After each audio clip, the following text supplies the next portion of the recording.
A Pocket for Corduroy by Don Freeman.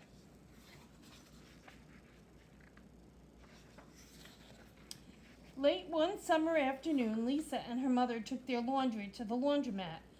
As always on such trips, Lisa carried along her toy bear, Corduroy. The laundromat was a very busy place at this hour.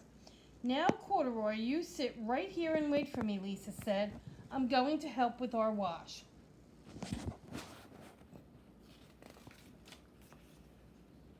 Corduroy waited patiently. Then he suddenly perked up his ears. Lisa's mother was saying, "Be sure to take everything out of your pockets, Lisa dear. You don't want your precious things to get all wet and soapy." "Pockets," said Corduroy to himself. "I don't have any pockets." He slid off the chair. "I must go find something to make a pocket out of," he said, and he began to look around. First, he came to a pile of fancy towels and washcloths, but nothing was the right size or color. Then he saw a huge stack of colorful clothes in a laundry bag. "There ought to be something in there to make a pocket out of," he said. Without hesitating, he climbed inside the bag, which was filled with pieces of wet laundry. The dampness didn't bother Corduroy in the least. "This must be a cave," he said, sighing happily. "I've always wanted to live in a dark, cool cave." When the time came for Lisa to fetch her bear, he was gone. "Oh, Mommy," she exclaimed, "Corduroy isn't here where I left him."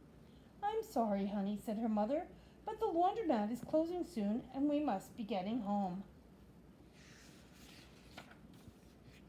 Lisa was reluctant to leave without Corduroy, but her mother insisted. "You can come back tomorrow," she said. "I'm sure he will still be here."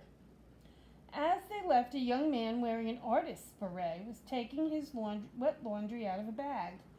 The very bag that Corduroy had discovered. Before he knew it, Corduroy was being tossed together with a bunch of sheets, shorts, and slacks inside the dryer. But just as the artist was shutting the glass door, Corduroy tumbled out onto the floor. "How in thunder did that bag ever get mixed up with all my things?" the artist wondered. Poor Corduroy was damp all over. "The least I can do for him is give his overalls a good drying," said the man thoughtfully. He unbuttoned Corduroy's shoulder straps and put his overalls in the dryer. Corduroy grew dizzy as he watched the clothes spinning around, but the artist became inspired. "This would make a wonderful painting," he said as he took a sketch pad out of his pocket and began to draw swirling colors. "I can hardly wait to get back to my studio." Finally, the dryer stopped whirling and the man gathered up the clothes. Then he helped Corduroy put on his warm, dry overalls. All at once, the manager of the laundromat called, "Closing time! Everybody out!" Corduroy was gently placed on top of a washing machine. "I wonder who that bear belongs to," said the artist as he was leaving. "Seems to me he should have his name someplace. He's too fine a fellow to be lost." As soon as the lights were turned off, Corduroy began his search again. He was surprised to see something white glowing in the dark. "Maybe it's snow," he said excitedly. "I've always wanted to play in the snow." He accidentally tipped over the open-lidded box, and suddenly he was covered with soft, slippery soap flakes. Gradually, Corduroy began to slip and slide. "Oh, what fun," he said with a smile. "I've always wanted to ski down a steep mountainside." Next morning, when the manager came to open the door of the laundromat, there was Lisa waiting. "I left something in here yesterday," she explained. "May I look around?"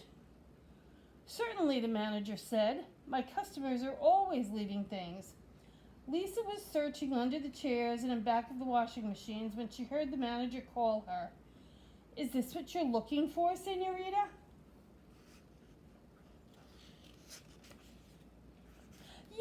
Yes, he's shouted Lisa as she came running.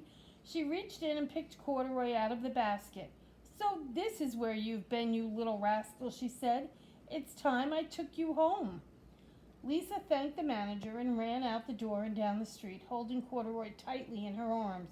"I thought I told you to wait for me," she said. "Why did you wander away?" "I went looking for a pocket," Corduroy said. "Oh, Corduroy, why didn't you just tell me you wanted a pocket?" asked Lisa, giving him an affectionate squeeze.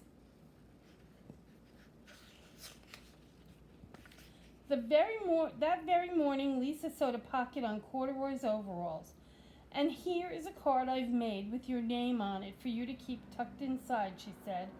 "I've always wanted a purple pocket with my name tucked inside," said Corduroy, as he and Lisa nuzzled noses. The end.